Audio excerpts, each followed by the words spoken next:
All right. Are we waiting on Donna? I'm excited. Donna's not coming. Can't wait to do this episode, Bobby. Okay. Let's just get started. Should I text her or what? Who? Text who? What are you talking about? Donna. No. Okay, she's not coming? No, she's got woman pains today. Oh. She can't call. She didn't want to call him, Bobby. Oh. I mean, I was gonna say I tried to call her. Yeah, I know. I saw. I got her phone right here. Oh. Yeah, you texted her too. What does it say? Can you please make sure that he doesn't go on any of those tangents? Is that about? No, that's not. No, that wasn't about you.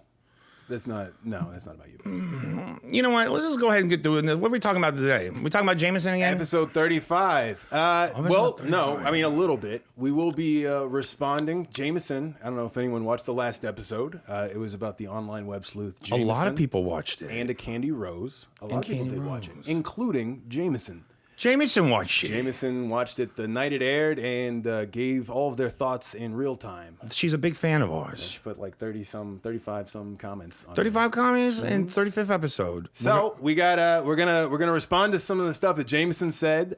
We got some JonBenet news. Ooh. Too. And then also we got a special report for you guys at the end that we dug up. So a special report.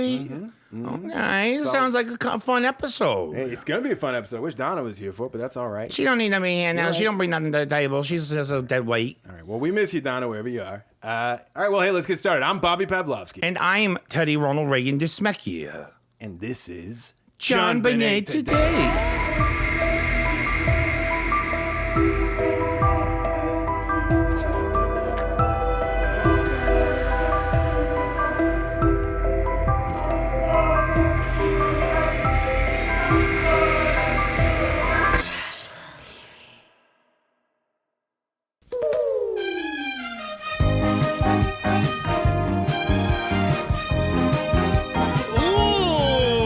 Entertainment news. Some entertainment today. Entertainment today. Da-da-da. Yeah. I'm Pat O'Brien, man. Remember Pat O'Brien? He drank a lot. He was Irish. He did. He probably put the moves on Nancy O'Dell, I'm sure. I liked Pat O'Brien. I liked him too, but I also didn't know him as a person. I feel like I did. Didn't you? You see him every day at 7 o'clock. You kind of look like Pat O'Brien. Thank you. Yeah. Thank you. You just got to put on some serial killer glasses, grow a thicker mustache. What about Hollywood? What's going on, What's Bobby? going on in Hollywood is a couple months ago we reported first on the JonBenet limited series that was in development at Paramount. Oh, yeah, that's right. And then we talked about a few weeks ago that they were seen filming at the Pearl Street Mall. That's right. I'm imagining just getting some exteriors of John's some pickups. Office. John's office. Access Graphics was there. Access Hollywood, Bobby. We also did our dream casting of the movie and wondered why they hadn't announced it yet. Yeah. Well, guess what, guys? We got our announcement. We got an announcement. We got our John and Patsy Ramsey cast for the series. Who's playing Patsy Ramsey, Bobby? Melissa McCarthy.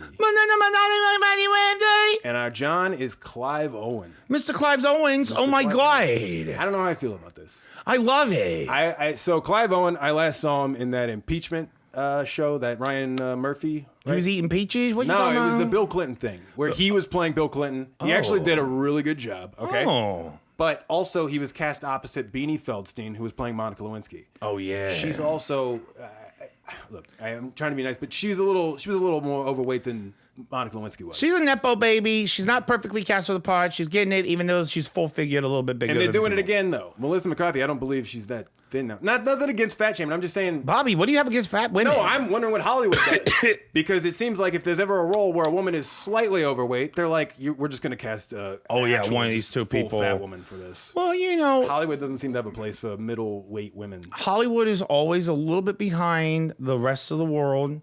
And, you know, there's a lot more body positivities going on nowadays, you know. Sure. And actually, there's a lot more fat people like me who are like, I'm not losing weight. You got to just walk around me, you know. Well, with Ozempic now, it's basically like if you're fat, that just means you're poor. What's Ozempic?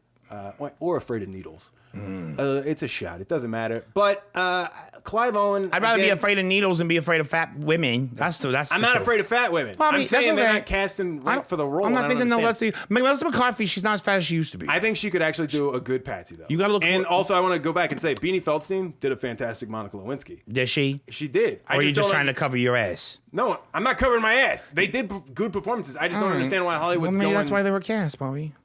Most cameras only show from like the neck up anyway. You know what I mean? I guess. And a lot of women, they wear contoured makeup. But what I wanted to say, though, Clive Owen. Yeah. Like, I think Melissa McCarthy's going to do a good job, okay? Okay. Clive Owen, though, is the problem here, right? Like, his voice is always Clive Owen. It's like Well, he's British. He's like a British Elvis. He's British. And he did a good Bill Clinton because it was kind of like, he just had to do the Southern, like... He was good in Closer with Dakota Fanning. That was not Dakota Fanning. That one, no. The Closer was with Julia Roberts, Natalie Portman, and Jude Law. Natalie I Portman. love that movie. That's a great movie about relationships and like adultery. Yeah. That doesn't have one sex scene in the movie. And there was no sex scenes. It started as a so play. good. It was a play too, Bobby. I bet it was. We never go to no place together. No, I can't imagine going out to a public showing where you have to be quiet and sit still. Just because I breathe loud don't mean that I don't deserve to see live theater. And it's You're absolutely correct. I'm just not going to ephemeral magics.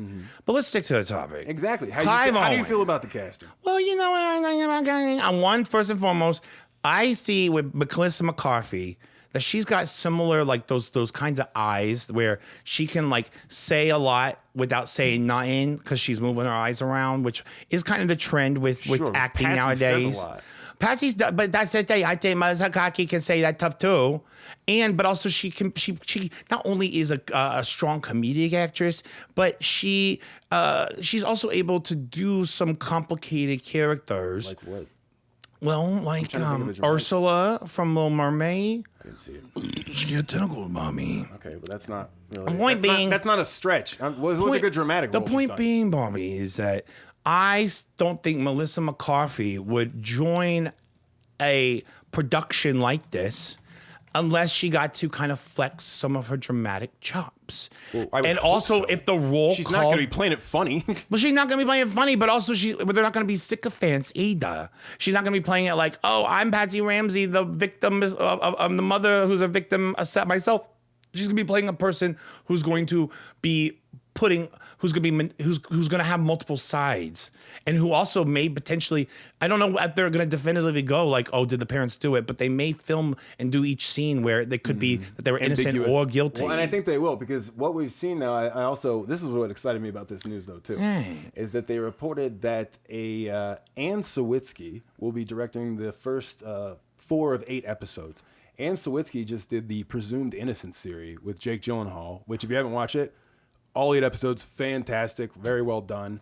And that is, again, a very ambiguous show where you're the whole show, every episode, you're like, did they do it? Did he do it? Did he do it? Did this person do it? And it's so well done in that way, as long as they stick to the facts. And Ansel Whitby is the director for the first 4 of the 8 episodes. So there's 8 episodes. It's going to delve into before and after. We don't know. I read the press release. It's right there. It says it's going to delve into what? It tells it delves into the times before and the times after that fateful night. And here, let me pull it up. See, this is when Donna should be here. She's so disrespectful not showing up. Yeah, look at this movie. Follows the Ramsey family before and after the tragedy as they go through the painful loss of a child while facing intense public scrutiny caused by a media frenzy that caused this case to captivate an entire nation. At the heart of this series, it is a story of Patsy and John Ramsey exploring the unbreakable partnership of these two complex people as husband and wife, as mother and father, who had committed themselves and their children to building the narrative of a perfect, privileged life only to have it destroyed one Christmas night. Love it. 1996. Okay. Well, so Melissa McCarthy, I don't know. I mean, I think she might do okay, all right. I think she'll do okay. Again, I'm still on the fence with Clive Owen as John. Again, my dream casting would have been Elizabeth Moss and Thomas and Jane. Oh, yeah. Thomas Jane. Yeah. But, yeah, I mean, I will say, I don't watch no TV no more anyway.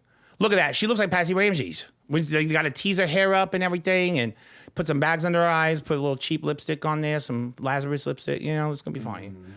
I'm sure they're going to be fine. I just hope they show them 69ing or having sex or something. You know what I mean? I want to see how the Clive Owen's penis. But anyway, that's cool. Fun. Wow, we're good at Hollywood Knows. What else is going on? That's entertainment today. All right.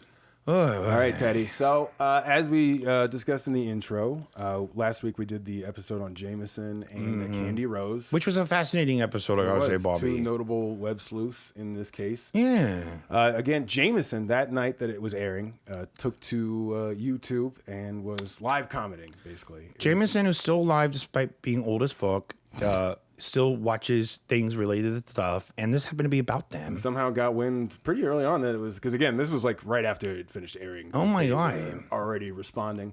Basically, she had said that she was going to be like, I'll bring up my thoughts as they come, kind of thing. Which she's entitled to. Absolutely. Absolutely. We appreciate that. But in between all of the paragraphs, I think it took her like 4 hours to finish oh my God. the episode. So, what did she say? One of her earliest comments was, the hosts are newbies. Heard of me when they watched One Solves podcast on David Cooper / D. Kirkwood. Even thought I was One Solved. They were wrong, but I do think the grand jury should have been used to get DNA samples from all good suspects, and that would include the person who confessed to the minister, law enforcement, the lawyer, the father of the victim, blah, blah, blah. I want to talk about the first part of that. Okay. The hosts are newbies. Right. Heard of me when they watched One Solves podcast on D. Kirkwood. Number one, yeah, that's something we say in the actual podcast on her, where we say, we thought, when I first started looking into it, it was like, oh, this one person was like reporting this theory and stuff like that. And so, yeah, we did. And I admit that in the episode. Yeah. But then I also go, clearly, like, no. It's not them. It's not them. And so we did respond to her, but also it's a thing of, she's saying we're newbies because we hadn't heard of her. Like, you're not that important in this case. Like at some point in any person's journey of getting a comprehensive understanding of the ins and the outs of this case, they're bound to at one point to see and learn about the one and only Jameson. Right. Whether they're reading about it in the book that Patsy and John had ghostwriters write, or they're reading about it in something about related to some other things or whatever, But like basically, like she's a part of the legacy of the story. The lore. Yeah. Ugh. So I apologized for not having heard of her and told her sorry, I didn't know about you. That hardly qualifies as newbies. Yeah. Honestly, it would have been great to have learned about her if she had actually like solved the case or something like that, maybe. Right? Or made actual efforts towards the I had a different contribution to the overall scope and scale of the case. Yeah. So she goes on another comment. So here comes the bit about me and Barbara, a Candy Rose. She and I disagreed about who was guilty, but we didn't have any problem with each other. That is evidenced by Barb's using my photos and making it clear we had shared information, blah, blah, blah. All right. She said, a Candy Rose had one website. I have several. Still do. The one I find most useful is unavailable to the general public and is only available to me. Who gives a fuck? That's just What's that even that's mean? just a Word document on your fucking computer. Wait, it's a website that's not available to anyone else but you. That's not a website. Right. Like, I've got the most amazing song ever composed, but it's only in my head. Shut up. And like, what are you talking about? We never even said that you guys had issues. We're just saying that, honestly, your actions and your documented evidence of what you've said to people, and also the things that like were honestly did not sound like they were true, or things that you were then trying to almost like gaslight people about. Like they all align with going alongside the adjacent with things that serve the Ramseys, rather than actually pursuing people. And you also dox people. I mean, that's crazy. well, she claims in one of her comments that she didn't actually like dox people Oh. with not really that much elaboration. So Okay. on the question of why web sleuths, basically like two B's. WEBB. Oh, Jesus God. She had answered, the two B's were a tip of the hat to Jack Webb, with two B's, from the TV show Dragnet. His famous line was, just the facts, ma'am. Murphy made the banner, who really cares, blah, blah, blah. I find it hilarious that in a time of like the birth of the internet, she's going, let's call it web sleuths. And Yeah. the person's like, I love it, perfect. And she's like, no, it's two B's. Why would you put one? And Like the guy from Dragnet. yeah, and it's like, it's the World Wide Web. Who fucking, It's right there.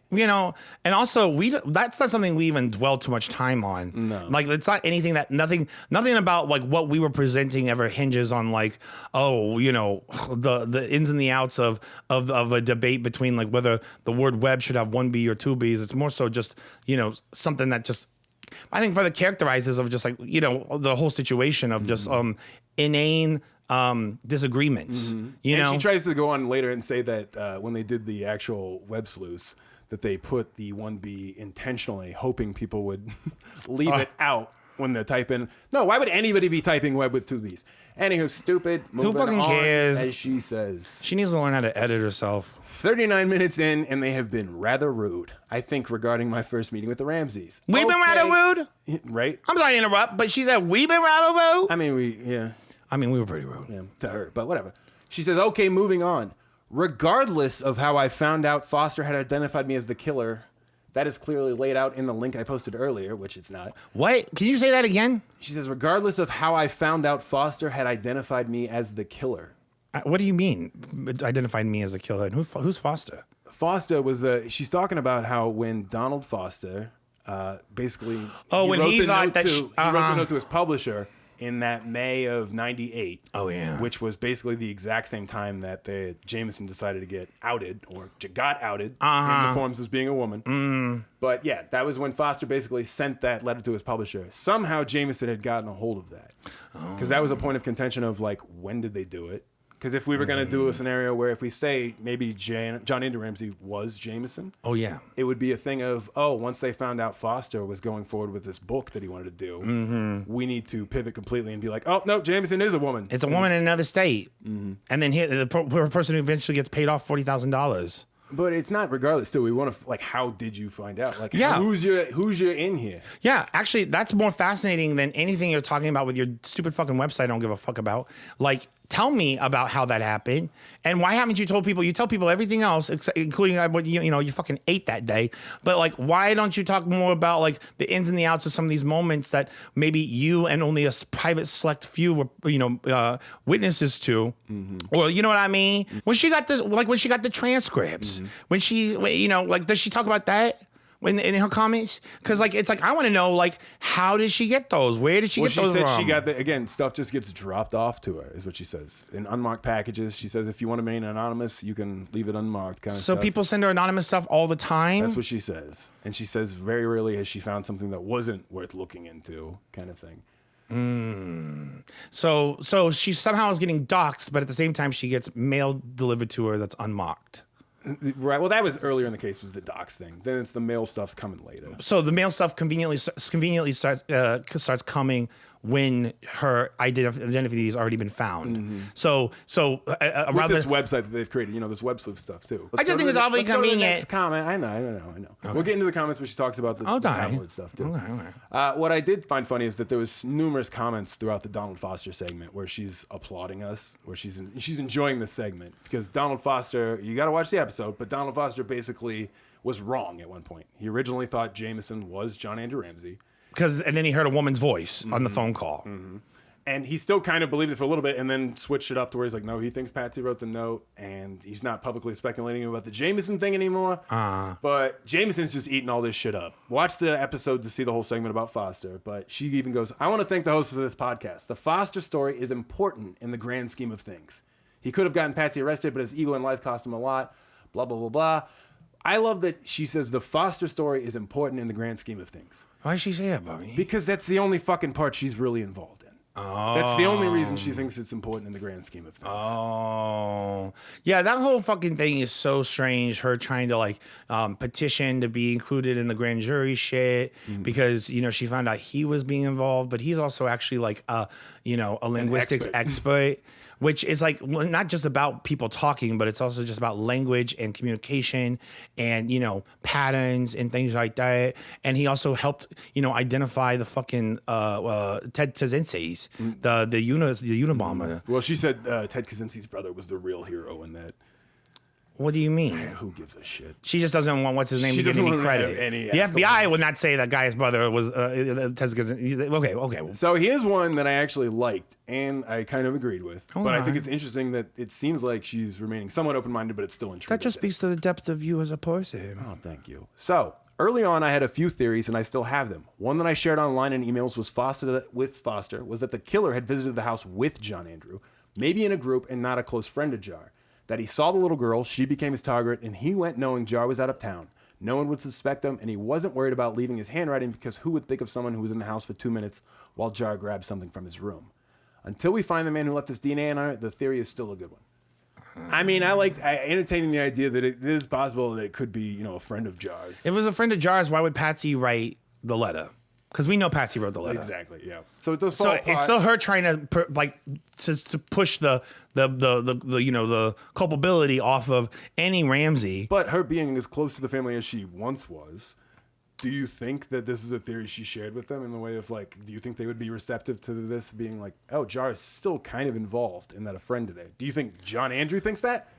Holds that idea where maybe it could have been one of my friends? What I truly think, Bobby, if I really stop and think about it, and I don't have that annoying fucking bitch next to me who always interrupts my thoughts, is that I think that Jameson and even just the whole speculation on these online forums came at a time when there was still a lot more fog of war regarding everything of like what could have gone on.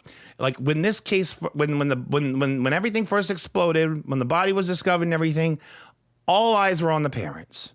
And there was good reasons. The letter was written on a pad that, was there, just all kinds of things. Yep. But then as the months dragged on and they weren't cooperating with the police, and also there were press conferences where, the police were saying that they were still trying to wrap their heads around, John Andrew Ramsey and maybe his alibi and stuff, while John Andrew Ramsey was telling people like, I would forgive the killer and shit like that.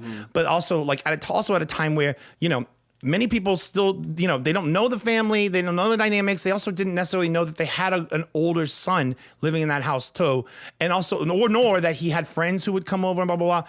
And then you have someone who is in these message boards who is calling John Ramsey dead, who's positing a theory that it was John Andrew Ramsey's friend from college who may have been the one doing it.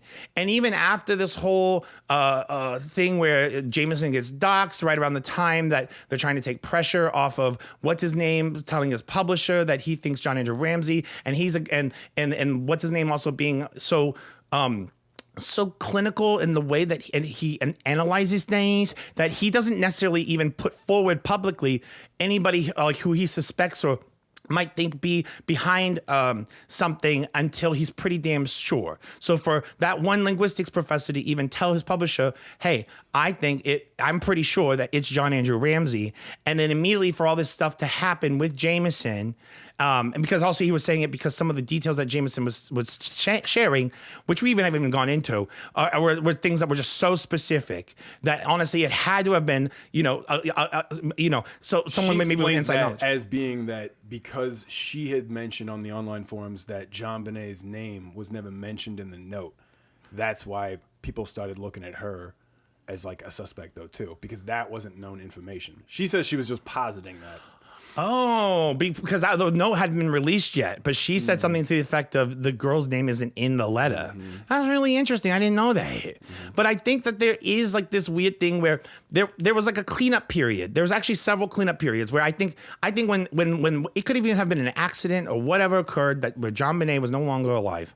I feel like there was one attempt at a cover up, and then there was the dawning that cover up wasn't enough, and then like there was another cover up that probably had John Ramsey more involved or whatever, or something, something to kind of fit pieces that had already been introduced, but then sort of make it more sophisticated once you know that the cat's already out of the bag, that there's certain things you can't can't put the genie back in the bottle. I can't put whatever this broken window or whatever. Like there's certain things where they had to work with certain given circumstances, and then also as things went on and also the attention grew and also more experts came along, they also then were trying to almost like as they went along brick by brick trying to like divert and build a new path away from any other reality. And I honestly, truly, in my heart of hearts and my God-given intuitions, still feel that Jameson even receiving $40,000 from the National Enquirer, having access to these transcripts, and as the Enquirer says, the handwriting samples, which who cares if that's even true or not, doesn't matter. She got evidence. There's 270 million people in this country, and she's the only one who gets something that she can sell and make a profit off of. And I think that is almost a roundabout way almost for her to get paid for her compliance and assistance, and also even just she's the only fucking message board person mentioned by name in the fucking Ramsey book. But like for her to help steer attention away from potentially even John Andrew Ramsey maybe being the original Jamie or something like that, I don't know, or something in the matter of just even helping sway public opinion at a time when it was much more manageable because there were only a limited amount of message boards. And she, clearly she's on her fucking case. She's on the internet all the time. Like, I just don't think that, I don't really buy anything of her story so far. And for her to even have this whole thing of like, oh, maybe his friend did it, I think is almost even still part of what she got paid for. You know what I mean? I could see that. Because again, she's commenting on the 40 grand thing. She's basically said that Lynn Wood was upset with her initially for releasing the tapes, and basically that he didn't know my reasons at the time. But once the Ramseys found out, they're totally fine with me. We don't know what those reasons are, and Wood's like, oh, I just needed 40 grand or whatever. Or maybe she's saying Lynn Wood wasn't roped in on this whole plan with... Which is bullshit. And also, but what I really want to know, too, is why the Inquirer?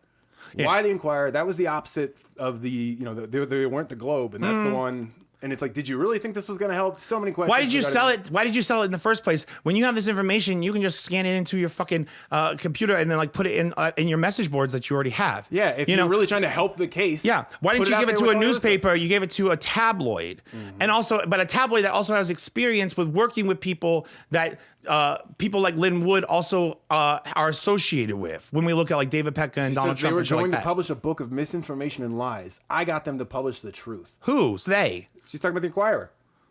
The Inquirer was going to publish a book. Well, doesn't make fucking sense. How many times do they publish books? Well, there's plenty of times where they do those like little mini books, or like one of their reporters maybe writes a book or something like that, or an editor. I can see that happening. But either way, it still doesn't. She goes, Lynn Wood was very mad, but years later, I still believe I handled it right. I remained friends with the Ramseys. I remained friends with the Ramseys. And it's like, even when the Ramseys said they would no longer associate with this person. Well, that's from Lynn Wood's and also, mouth, yeah. And also, you're saying that nobody they weren't upset with you at all. When it's like, then what water were you carrying for them? Mm-hmm. You know what I mean? Because I just don't buy. You can't have it all ways. The Ramseys go after almost anyone for some of the smallest, stupidest, like little grievances. You know what I mean? Or little hiccups or whatever. And for you to flagrantly profit, to make $40,000 in 2002 or whatever money, okay, like that's like $120,000 in this money. It should be noted, by the way, all of these fucking people we've talked about who have been working on this case for free. So we're technically going to say here that Jameson has made more money than Lou Smith on this case. Right, according to Jameson. Absolutely insane. Yeah, for Jameson to make $40,000, but Lou Smith to be an unpaid, blah, blah, blah, for John Pitch Augustine to be unpaid, blah, blah, blah, investigator. Like, for us to believe X, then Y's got to have certain, like, things. But what they want me to do is they want me to turn off my my critical thinking skills and any identifications, any markers of cognitive dissonance, and just accept, like, whatever they're telling me for face value. When it's also, no, the whole reason we even had an episode that ended up having so many details about Jameson is because Jameson's fucking legacy in all of this is not substantive or beneficial or constructive to actually getting down to the bottom of who solved who caused this, terrible, terrible tragedy. Instead, every step of the fucking way, she has thrown a wrench in terms of any sort of like complete, like, unanimous agreement or whatever the fuck, even when so many people were saying the opposite of what then she would start saying. You know what I mean? Exactly. But then she also changes the fucking, like, she throws in all these weird fucking things and these little breadcrumbs and shit that are almost seemingly designed to muddy the waters and to also, like, diminish or discredit even her saying, oh, these guys are newbies. It's like, well, guess what, bitch? Your opinion, or you saying newbies is you trying to say these guys don't know what they're talking about. Blah, blah, blah, blah. But it's like, what? Guess what? It really truly sounds like you don't know what you're talking about, or maybe that you are designed that you're not meant to, like, you've lost the plot so much that you're only talking about one thing. Yeah, we're talking about you in the sense of, like, we don't need you have no expert opinion for us to try to curry any favor for. We actually see you as part of the evidence of there being a cover up, and it's really honestly the kind of audacious of her to even want to engage with us because it's masturbatory. She loves Jameson. That's what it is. Yeah. It's about Jameson. Let's love it. Let's get involved. Yeah. Well, So, on the subject of her play that she wrote, the play is bad. It was me venting, a kind of therapy. The bit about the pretty little ponies, it's from a song, and it was a tip of my hat to someone. Well, cool story, bro. Great. Then moving on. Wow, these guys don't like me. That's okay. Let them do better. Well, see, this is the thing. We would have liked her if she had been, if her actions were different. Qualities. Yeah, and we could have done an episode where it's like, I mean, think about like a Candy Rose. Like by the end of the end of the episode, I was so sad that Candy Rose is no longer with us. I can't give her flowers.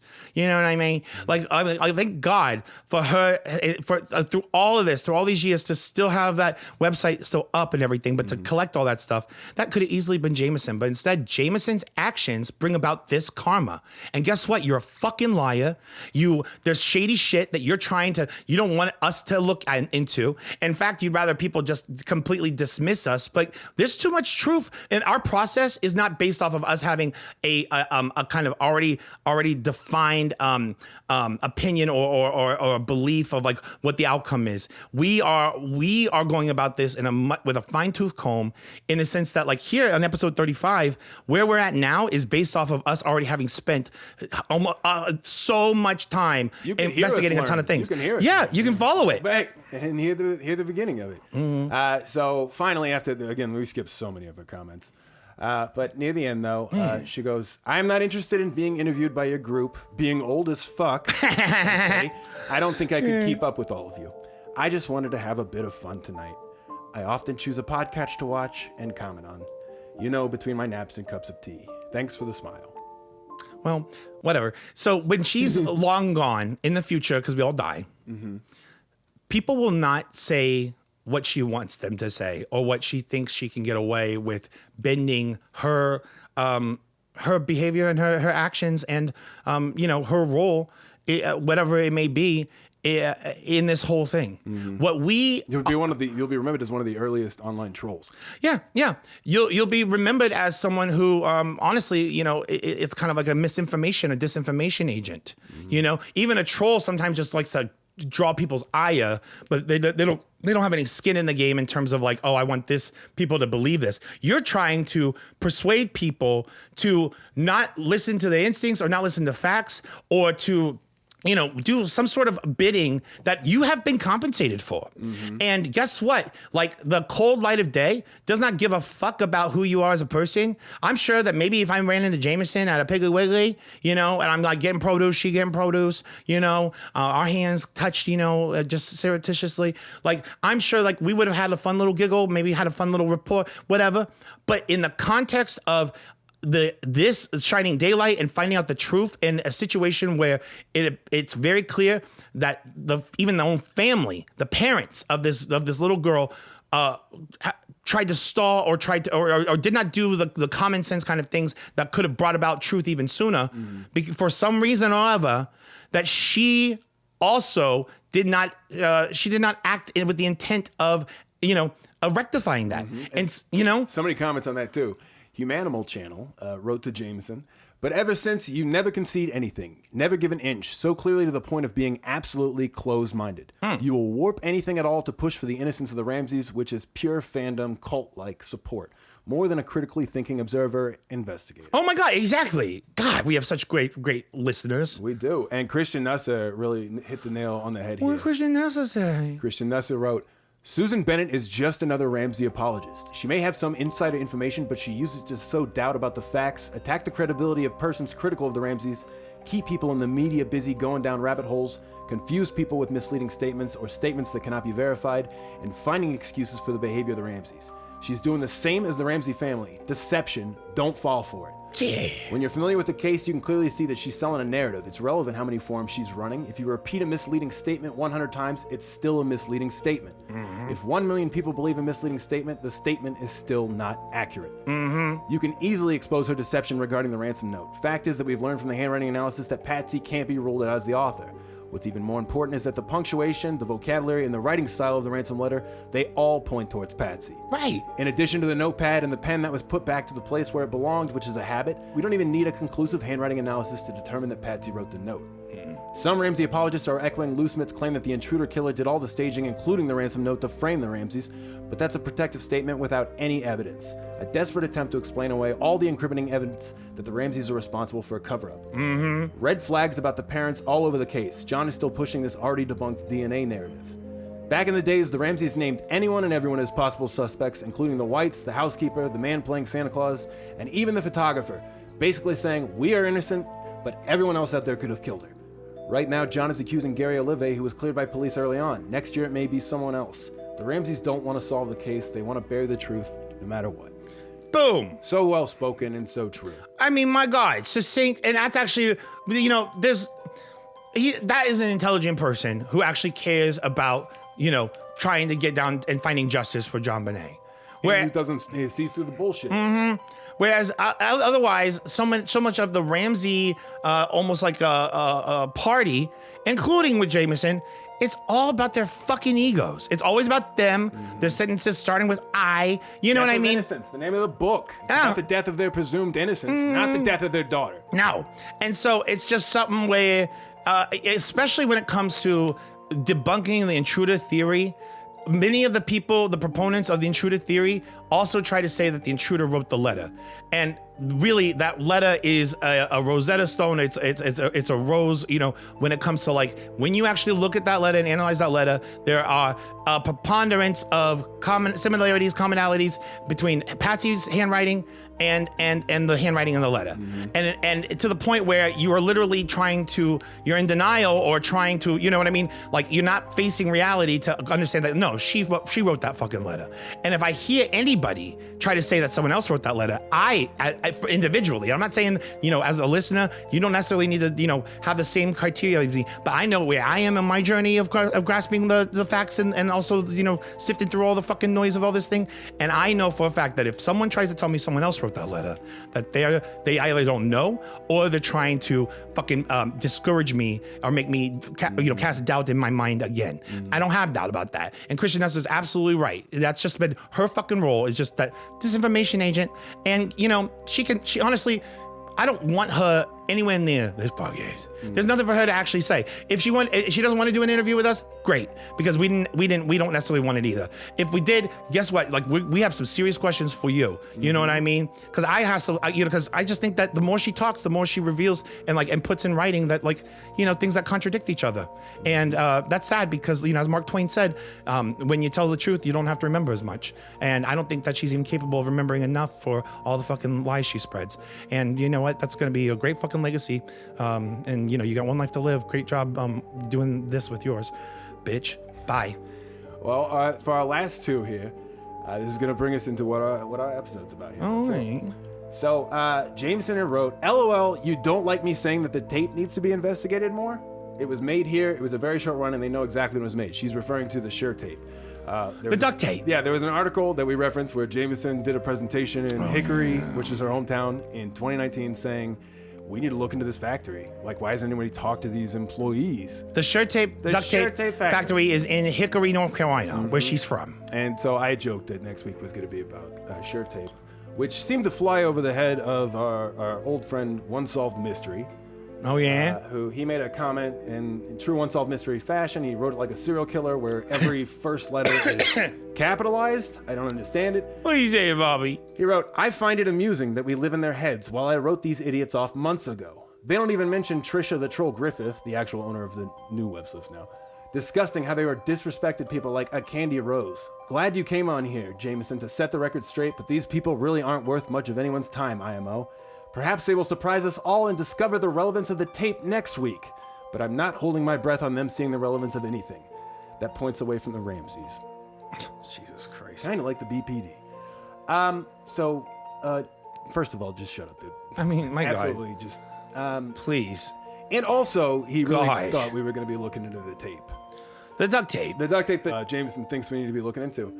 So, I took that to heart a little bit, and I was like, you know what? Let's look into it a little bit. Should we look? I mean, do we need to? We didn't need to. What do you mean? I found this NPR type broadcast that they did. A public radio broadcast? Mm-hmm. About the Shurtape factory. Someone already investigated it. Somebody already investigated. Holy shit! And I got a hold of it here. So do you wanna listen? Yeah, right, let's do it. Sit back and get a cup of tea and just enjoy. Can I fight? Sure. Yeah.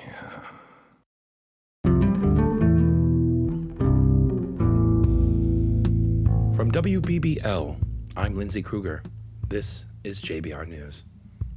Today, we take you on a journey to the foothills of North Carolina, where our intrepid correspondent, Jonathan Turtledove, finds himself knee-deep in adhesive inquiries. Hickory, North Carolina, a town known for its rolling hills, charming Main Street, and of course, its duct tape. You see, Hickory is home to the Shurtape factory, one of the world's leading manufacturers of duct tape, the sticky substance that's patched up everything from broken pipes to busted relationships. But could this humble factory hold the key to unlocking a decades-old mystery? Jonathan Turtledove reports as we unravel the sticky connection between a small southern town, a factory that never sleeps, and the lingering questions surrounding the tragic death of a 6-year-old beauty queen. From Jonathan Turtledove, this is Sherlock Holmes, a sticky investigation in the heart of Hickory. Jonathan Turtledove here, reporting from the heart of Hickory, North Carolina, a place where southern hospitality is as abundant as the sweet tea, and where, believe it or not, the world's most trusted duct tape is made. To the untrained eye, Hickory, North Carolina might seem like an unlikely destination for an investigation into one of America's most notorious cold cases. And yet here I am, drawn to this town by a curious lead that many, if not all, have overlooked. You see, back in 2019, I stumbled upon an article that mentioned a certain Susan Bennett. You might know her better by her online moniker, Jameson, lowercase j. Now Susan considers herself something of a JonBenet Ramsey historian, a title that, while unconventional, she carries with the utmost pride. During a presentation to a small group of true crime enthusiasts, she revealed a fascinating detail she had learned from Detective Steve Thomas, a key investigator in the Ramsey case, that he once made a quiet visit to Hickory to investigate the Shurtape factory. According to him, the duct tape found on JonBenet Ramsey was believed to be from this very brand. Naturally, this revelation begged the question, why had no one else followed up on this? Why hadn't anyone questioned the employees of this factory? Could it be that the key to this decades-old mystery was hiding in plain sight, among the workers who roll out miles of adhesive tape every day? Some might call it a stretch, an absurd connection at best. But in the world of investigative journalism, no lead is too small, no theory too outlandish. If there's even the slightest chance that the truth might be found here among the rolls of Shurtape, then I simply had to follow it. Well, in my quest for answers, no stone or roll of tape shall go unturned. So here I am, standing before the very factory where the adhesive wonder is produced, hoping to find something, a clue, perhaps that might connect to this small town to our larger mystery. But as I approached the factory, an odd feeling crept over me. This place seemed deserted. No workers, no machinery, just an eerie silence. Had something happened? Was this place abandoned? The questions multiplied as I peered through the locked gates. My investigative instincts on high alert, and then it dawned on me. A realization so simple yet so devastatingly embarrassing. It was Sunday, and apparently even duct tape factories need a day off. With the factory gates firmly closed and my investigative plans on hold, it seems my only option is to retreat, for now. So back I go to my accommodations at the Best Western Hickory, where the charm is as thin as the walls and the air conditioning is a suggestion at best. With a population of just over 40,000, Hickory is a place where everyone knows your name, or at the very least, your favorite brand of duct tape. It's a charming community with a rich history, but perhaps its most peculiar claim to fame is its mayor. You see, in a town where anything seems possible, Hickory elected Hank as their mayor. Hank, of course, being a 17-year-old alpaca. Yes, you heard that right. Hank the alpaca has been leading this fine town for nearly a decade, and by all accounts, his tenure has been fleece-free of controversy. But that's not all. Every year, Hickory hosts the annual Words That Rhyme with Tape Festival, a beloved event sponsored by none other than Shurtape. It's a celebration where locals gather to revel in the creative spirit, competing to see who can come up with the most ingenious words that rhyme with tape. Expect a lot of capes, drapes, and if you're lucky, an appearance from Hank himself. Though as an alpaca, his vocabulary is rather limited. Before I resign myself to an evening of questionable TV channels and a mattress that feels like it's stuffed with rocks, I've decided to take matters in my own hands and see what Hickory has to offer after dark. Perhaps there's a local watering hole where one can find not just a drink, but a few stories, or at the very least, a halfway decent pint. So with that in mind, I ventured out into the town, guided by nothing more than a flickering neon sign and a sense of curiosity. And where did I end up? A place that in true Hickory fashion doesn't mince words. It's called Dive Bar Hickory. Yes, you heard that right. Dive Bar Hickory. What do you have? I'll take a pint, please. Pint of Guinness, if you have it. What is he saying? As I settled into the dimly lit corner of Dive Bar Hickory, nursing what could generously be called a pint, I couldn't help but feel a certain sense of anticipation. Perhaps it was the flickering neon lights or the slightly sticky floor, but something told me that this was a place where stories lingered. Stories that might, just might, lead to a breakthrough in my investigation. And then as if on cue, he appeared. Hi, Perry Petty here. No relation. You play free fall, I'm gonna leave. His name was Perry Petty, a man who looked as though he had seen it all, or at least enough to make him a regular at this fine establishment. Locally Hickory, been here, born and raised, know everything about the town. We just got our Words That Rhyme with Tape festival coming around the corner, always doing the parade. Words That Rhyme with Tape, like grape, ape, tape. Can't say rape no more. It's words that rhyme with Tape Festival. We don't do no rapes anymore. As our conversation meandered through topics ranging from the best fishing spots on Lake Hickory to the quirks of small-town life, Perry's demeanor suddenly shifted, his eyes gleaming with a certain fervor. It didn't take long to discover that Perry had a rather unique habit. No matter where the conversation started, it always seemed to circle back to Rob Deerdeck. I've always wanted to meet Rob Deerdeck. Just like Rob Deerdeck. Now, you know who's a handsome couple? Christina Riches and Rob Deerdeck. Well, they would be. I love him. I love Rob Deerdeck. Well, I'd love to meet Rob Deerdeck one day, but he's got some restraining order against me. Hey, are you recording? No. Oh, okay. But maybe one day. I send him letters to come to the festival all the time. To Perry, Rob wasn't just a reality TV star. He was a cultural icon, someone whose every move and word offered a lesson if you were sharp enough to catch it.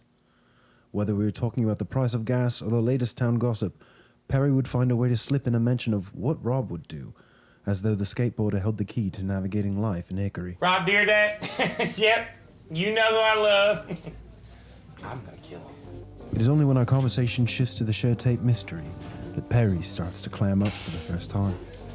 I think you're in the wrong town, buddy. I'm sorry. Is there something going on here? What kind of questions you got about this Shurtape now, please, here now? Sir, are you familiar with the JonBenet murder investigation? JonBenet Ramsey. JonBenet Ramsey, yes, you've heard of it. She's a precious little angel everybody's heard of. Absolutely, I heard of her, JonBenet Ramsey, precious little angel. Not heard of. Well, it's been Yes. discovered and talked about that maybe there's more answers, that lie in this unsolved mystery at the Shurtape factory, and I'm just trying to speak to anyone that might know anything about that. Well, then maybe you should know what you're talking about. Whoa. There's never been a tape factory here in North Carolina. There's a Shurtape factory. I was there today.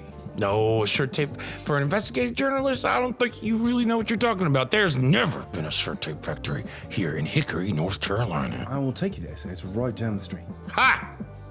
Perry stumbled into my rental car, and I drove him to the factory gates myself. Oh! This Shurtape factory. Yes, this is it. Can we? Yes. I thought I was So you know what I'm confused. talking about. You're familiar. Yeah, I know all about this factory here. Oh, perfect. Yeah.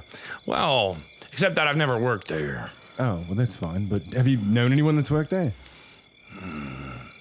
Why do you ask? Because I'm an investigative journalist, and I'm trying to, investigate the JonBenet Ramsey murder. The tape was sourced from the factory. Jameson has said we need to look into this, and I'm looking into this. Oh, you're friends with Jameson. Well, in that case... Do you know Jameson? Jameson's not the only one around here with questions about Shurtape and JonBenet Ramsey. Yeah, no. It was the tape found in the crime scene. Yeah, so you're familiar with the case? I am. Can we go back to Not the bar? that familiar. It's really dark. But I out here. do know of it from a cursory glance. And yes, we can go to the factory's office, and I can let you have a conversation with the receptionist, who's my sister-in-law. Oh, perfect. So you have an in. Absolutely perfect. What began as a simple conversation over drinks has now taken a rather unexpected turn. Perry Petty, with his boundless enthusiasm and unshakable belief in the wisdom of Rob Dyrdek, has insisted on becoming my unofficial guide here in Hickory. Hey, buddy, this is a real nice place you got here in this Best Western. This is what a room looks like. You got 2 beds in here, buddy. Yeah, 2 queens, luckily, thankfully. Well, I think that's a sign from Providence above. I'm going to stay down here with you. Yes, sir. You sure you're not? No, I think that'll be good for your investigation, too. Do they have a complimentary dinner? It's breakfast. You're going to pay for me for dinner? Nope. Hot Indian damn! I think we're going to go to Long John Silver's here in a minute, buddy. Yeah. Hey, can I smoke my cigarettes in here? It's a non-smoking room, so no, please don't. Nope. Oh, God. Oh, I love it in here. Please, you're not supposed to smoke in here. Oh, no, it'll be fine. I got it. Let me see his phone here. I know there's got to be an operator here. Let me call from desk. Hi there. I'm just calling from room 132, and I just want to say, I think I smell smoke in here. It's something you guys should have checked out. There we go. I wasn't sure if Perry was possibly a genius.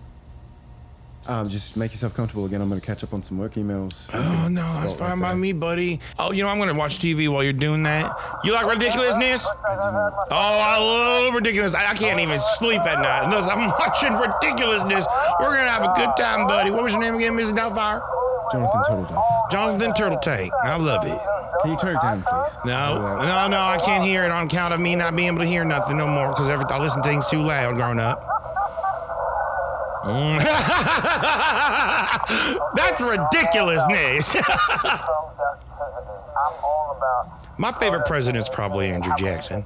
Oh, you know what? I'm glad I brought my sleep apnea stuff already with me and my pajama bottoms. Is that what was in your backpack? Yeah, just a few things in case I fall asleep. I need to make sure I got my machine on. Hey, you got any distilled water down there? Look for distilled water. Distilled water! Can you turn down ridiculousness? No! I can't! Oh, I'm about to go to sleep, okay? Good night. Sleep, it turns out, is a luxury I won't be afforded tonight.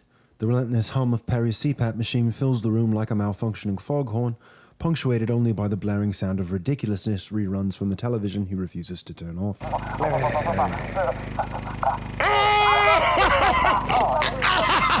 Oh, shit.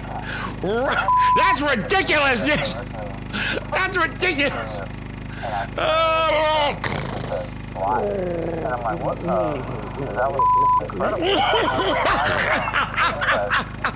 This is one of my favorite episodes.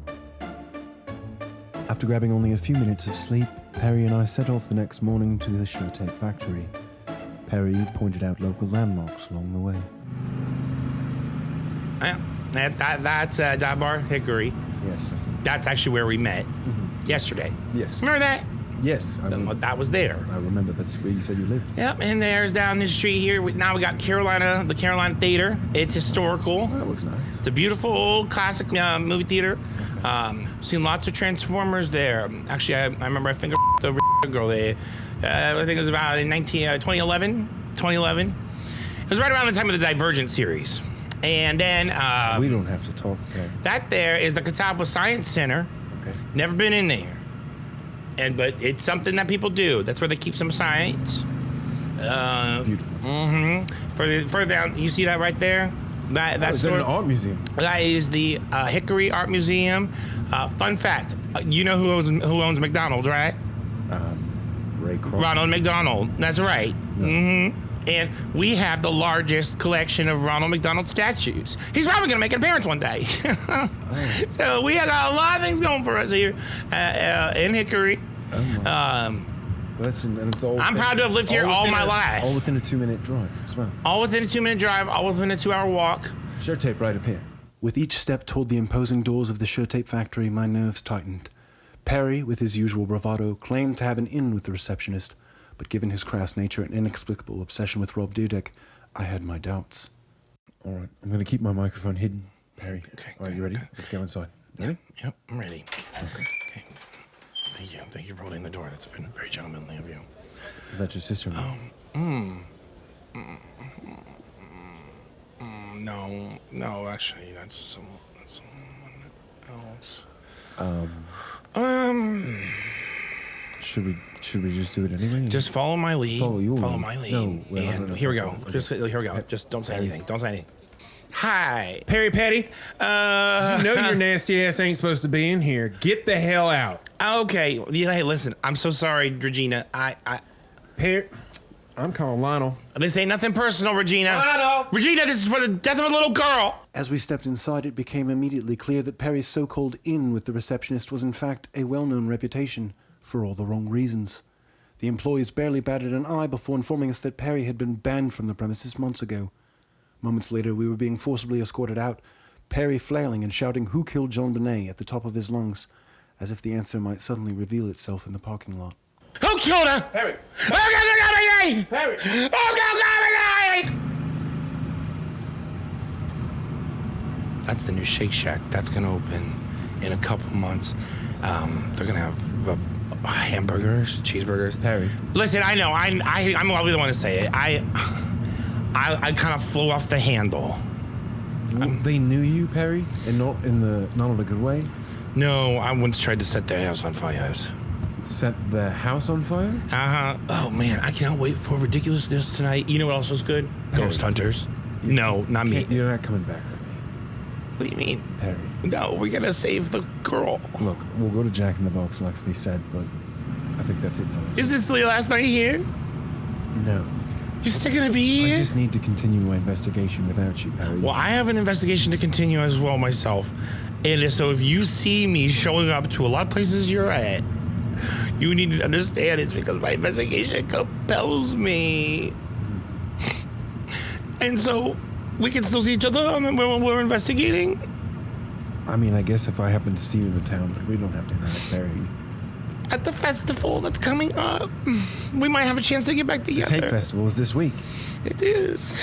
It's gonna tape us back together. I don't know about this, Perry. Can I just stay one more night? I don't think so, Perry. So I don't have to go into the bar. Come on, buddy. Come on. We're gonna have one more night at Best Western. One more night. One more night. Let's go get Jack in the Box. I need to figure out what I'm going to do about this investigation, though. We need some sort of lead. Oh, I forgot to tell you. There was a lead that came in earlier today. And it was a good lead. To who? To me and you. To us, our investigating team. People know about it now. And so we don't need to go into the festival because I know the people who keep the records in the town hall. Against my better judgment, and with no other options presenting themselves, we ventured off once again, this time to City Hall.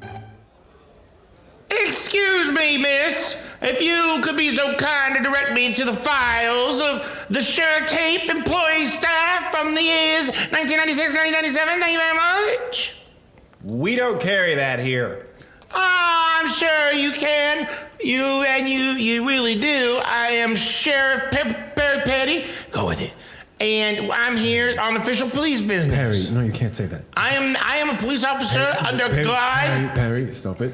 You put your hand on the Bible for a reason. Miss, I'm so sorry. Perry. Rob Todet is a devout Christian, Perry. and he would want us to have these files because we're going to solve the mystery of JonBenet. Perry. How she died. I think this is it. No, we're going to do I it. think this is it. I'm going to go to New York with you. No. I'm going to go to New York with you, Jonathan. The office is in New York. I live in Leeds, so. I was going to go there, too, and see you. Keep staying with me. We're going to solve this. You're not helping me at all. I'm sorry. This is it. So this is goodbye? Yes. I don't get to stay with you at the Best Western no more? No, we're gonna go get your things. Can we get these files first? They don't have them. Can I get some of this drink before I go? With Perry now out of the picture, I seized the opportunity to return to some good old-fashioned boots-on-the-ground journalism. Abandoning the chaos he seemed to attract, I decided it was time to knock on a few doors and see if Hickory's residents had any answers, or at least fewer distractions. What the hell do you want? I'm investigating the Shurtape factory. Are you aware of any employees there or any Your inns? zipper's down. Oh dear, that's embarrassing. It's almost like your entire penis is out. Okay, are your parents home? I'm 11 years Are old. your parents home? Are my parents home? Yes. No. Okay. While digging through public records and old articles, I stumbled upon something rather unexpected. Vok Travonovic's private number, the CEO of Shurtape himself. Curiosity piked, I hesitated only briefly before dialing, wondering just how deep this adhesive rabbit hole might go.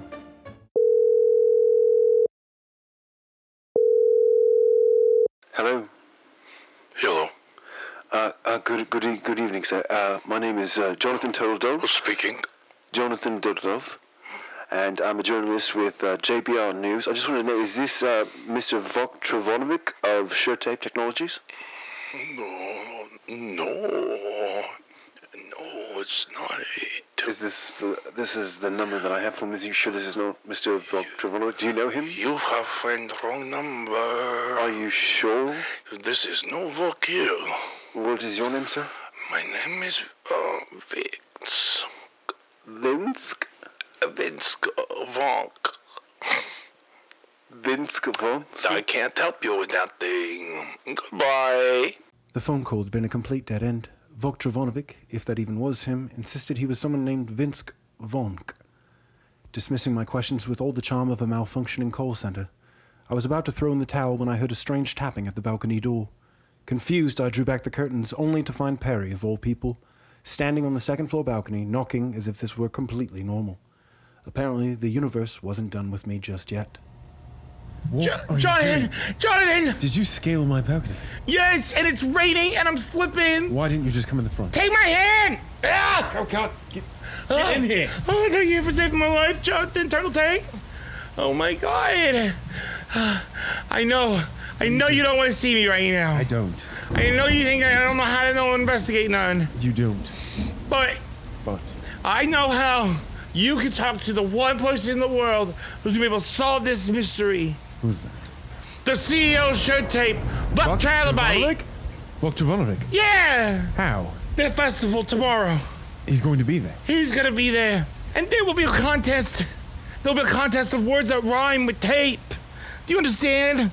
You mean you have to win the festival? You can enter that contest, and if you win, you get to have 1 hour one-on-one time with Vok Travonovic, the CEO Of Shurtape. And he has to ask, you can ask him anything you want. Harry, I apologize. That's actually a fantastic idea. Can I help you with? Can I train with you? Train? Just as I was beginning to question every life choice that had led me here, Perry, in his own peculiar way, redeemed himself. He revealed that the key to getting one-on-one time with Vok Travonovic was to win the Words That Rhyme with Tape festival, scheduled for tomorrow. I stared at him, half in disbelief, half in resignation. If that was my best shot, then so be it. But with the festival mere hours away, one thing was certain. I had a lot of practicing to do. The next morning, we arrived at the Worms That Rhyme with Tape festival, greeted by a sea of people wearing brightly coloured shirts with single-syllable words emblazoned across them. Grape, ape, and cape were popular choices. But one particular shirt caught my eye. A rather questionable message that read, "We can't say rape anymore," as if the wearer was lamenting the absence of this word from their rhyming repertoire.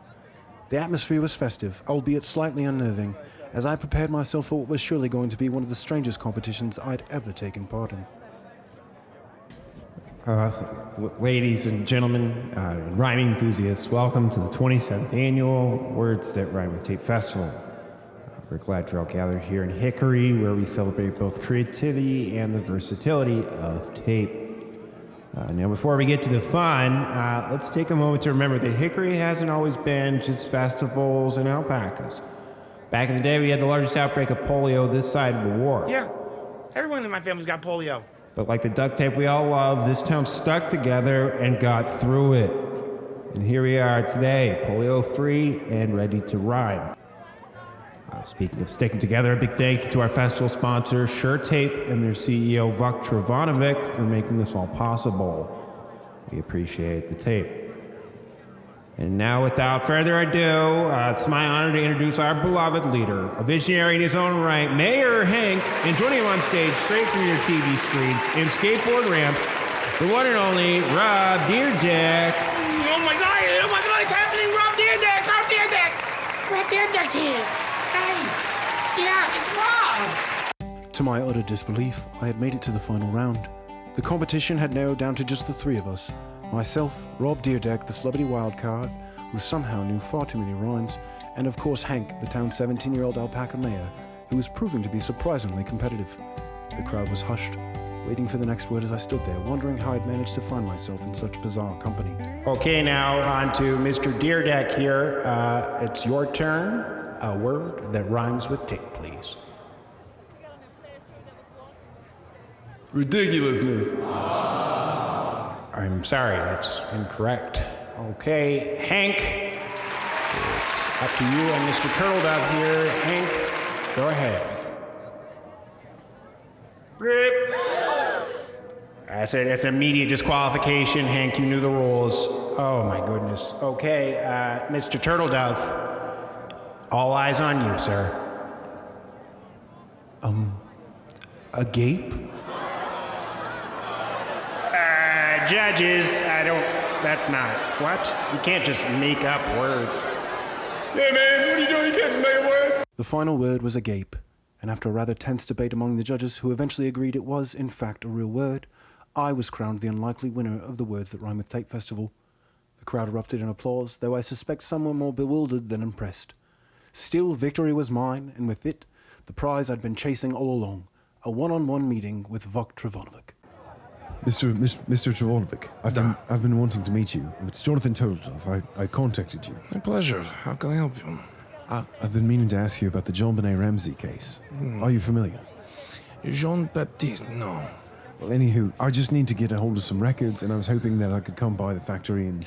You should, go ahead, email me. Email? Email me, follow up. And you'll get me what I need? Yeah. Oh. Okay. Congratulations on winning the festival. I think you should be allowed to celebrate. With my investigation on hold until I reach a computer, I decided to say one final goodbye to my friend Perry. Oh, there he is. Johnny. Perry. Johnny. Oh, bye, Rob. Wow, what an amazing day. You're friends with Rob Deerdeck? And did you solve the case? You got to talk to Vuk, right? What'd he say? Yes, I'm just going to email him. Wow. Didn't really need to come all the way out here, I guess. Oh, he didn't really talk to you? Not really. He didn't seem to know much. I guess he started in around 2015, so he wasn't even really around. But he gave me his email, so I'm going to follow up. Yeah, that's cool. I'm just going to get out of town as quick as possible. Okay, well, I guess this is goodbye then. Yes. Wow. Mm-hmm. I'll sadly never forget you, Perry. Perry will never forget you neither. But that's why I'm going to shave my head and run away to New York, maybe. All right, well, become a different person. If you ever find yourself around New York, try not to look me up. Perry. Teddy. I'll be Teddy. I'll be Teddy. I'll be Teddy. I'm not sure what's happening. Teddy. I'm going to walk away now. Have a nice life, Mr. Petty. Hey, goodbye, Mr. You too, Frank. Yes. Goodbye. After the festival, I returned home and promptly emailed Vuk, who surprisingly provided all of the documents I requested. I spent months combing through them, drowning in spreadsheets, corporate memos, and shipping logs. In the process, I lost my wife, a casualty of my obsessive pursuit of the truth. And yet, despite all of the time, all of the effort, it became painfully clear that this was a dead end. Nothing, absolutely nothing, was to come from the Shurtape investigation. Another trail gone cold. Another fascinating expose from Jonathan Turtledove. From WBBL, this is JBR News. I'm Lindsay Kruger. Good night. Wow. All right. I love NPR type stuff. That's Oh my that was God, great. that was so Very good. soothing. Hickory sounds like a great place. I mean, Hickory was a great place to grow up. I mean, I think I've been there. And I mean, ever since I got bird flu during COVID, I mean, I don't remember much of my name. But on the point of this, That guy did kind of sound like you. which guy? The British guy? Perry Petty guy. Oh, Perry Petty, yeah, he did. Anyway, so I really found that there was like a lot of interesting stuff in there, but it appears to me like there's really just there's nothing to actually investigate with regards to the tape. Per se, yeah. I mean, I he think narrowing trying- it down that it came from the Shurtape factory. Yeah. I think that's good enough. I think that was good enough. Like, yeah, it came in there. It's crazy. Yeah, I mean, because where else could you really? I mean, what are you, You could supposed look to? into the rope factory. Let's look into where her pajamas were made. Right. Like, oh, well, you know, they were made in Malaysia. Let's look at everybody who lived. Manufacturer. You know, it's fucking stupid. And honestly, I think it might be just something where they, I don't know, like. Are they even? Like, I almost wonder is Jameson even actually from Hickory? Because I don't know. I mean, it's just it doesn't. Have you heard of the Catawba Science Center? Right. The Carolina Theater, or Dive Bar Hickory, which is a real place. Yeah, what do you like to? That up. What do you like from? What do you like to eat? Do you like chicken tendies at Dive Bar Hickory? Yeah, no, and actually, I mean, I think if I were really to like kind of like sum it all up, I think that people are products of their environment, and I think that environment sounds like a shithole. And on that same note, I think it's a thing of because it was in Hickory is another reason of why Jameson put a lot of importance on it. Same reason of why she thinks the Foster thing is so important in the case, because it has somewhat of a connection to you. And I think it's absolutely absurd and preposterous for anyone, whether it's Jameson or whether it's also what the fucking name is, One Solved Mystery, who, you know, Jesus Christ, idiot. For them to even assert that there should be any sort of focus or resources or conversations going on to the manufacturer, or like the potentially the case will be solved by following a lead of where the duct tape that was barely even on her fucking mouth, because we know that it wasn't like tightly, it wasn't, you know what I mean? It was already loose and whatever. But it was 5 years ago too when she gave this presentation in Hickory. What have you been doing in 5 years? Yeah. And you also were aware that Steve Thomas visited the factory. Right. So it's a thing of what you've been doing. You're in Hickory. That's the closest thing to you. If there's anybody that could exhaust this lead any better, I think it would be you. You weren't doing that when 2002 when you were selling shit to the National Enquirer and getting a nice big payday, when apparently Lou Schmidt and all these other motherfuckers never got paid nothing, if I'm supposed to believe they. But it wasn't until, you know, you're running on fumes or some shit, you got to pay for your goddamn, dialysis or some shit. I don't know if she got diabetes. I mean, that's the thing too. If it's like, oh, I told the Ramseys I was having medical problems, and it's like, oh, that's they're like, oh, and they were fine with it. Come on, you know, like, and honestly, like, the whole point of like the Ramseys having that press release from Lynn Wood going like, oh, we'll never talk to her again, blah blah blah, and then you're saying, you know what, I know for a fact the Ramseys are not mad at me, and you're also saying we're friends, you know, when it's like, okay, one of them is dead. So when you're saying Ramsey's plural, are you talking about all the children too? Are you talking about John Andrew Ramsey? I feel like he would probably be our main contact. He seems to be the most online one. I mean, he definitely is, you know. And also, it's so stupid that, like, here you have in one corner of all this kind of shit, like, these people are going to die on this hill, One Solved Mystery and Jameson, with their entire credibilities, saying that we need to explore this whole tape thing, when it's been clearly, it's pretty evidentiary that, pretty evident that, Jonathan Turtledove already checked it out. Jonathan Turtledove, he was a respectable journalist for JB on the, and it's complete bullshit. You know, it's complete bullshit. And that town is run by a mayor who is a alpaca. Yeah, that's insane. Mayor Hank. Mayor Hank. Look it up. Maybe Hank did it. Look it up. Yeah, look it up. Mayor Hank. Yeah. Hickory, North Carolina. Well, interesting episode. It's a good episode. Thank you, JBR News, for doing a lot of the legwork for us. Yeah, and thank you, Jameson, for giving us more material to parse through, so we can see more inconsistencies and things that just honestly continue to debase any sort of like semblance of credibility you ever had. I'm glad we could put a smile on her face. I'm glad we can. At the end of the day, still a human being, yeah. person to person, whether or not you've spent your life being a piece of shit and completely misdirected. We don't wish you no ill. From the way of a little girl's murder. Yeah, you're still a human, and I want you to have a good night. I want you to enjoy it. And I hope you listen to this, and I hope you enjoyed this as well. And if you didn't, I don't really give a shit. No, I don't give no fucks either. So we're coming back hard next week, though, guys. So it's gonna be good. Get ready, all right? We're not gonna be looking at any tape factories, rope factories, American Girl factories, whatever. Well, hey, you ready to do this? I'm ready to do it. I'm ready to go. I'm kind of done talking to you today. Okay. I love you, though. Yeah, I love you, too. And honestly, and I don't know who keeps calling me. Oh, you know what? It's probably... Is that Donna's phone? Well, it's Donna's phone, but... It's like someone, they're like, hey, are you okay? Hey, call me back. Hey, your dad is in the hospital. Oh, you know what? Maybe I should get this phone back to Donna. You probably I think her dad's dying. I think she's dying, too. But yeah. Well, hey, I'm Bobby Pavlovsky. And I'm still Teddy Ronald Reagan, this Maggie. And this is JonBenet today.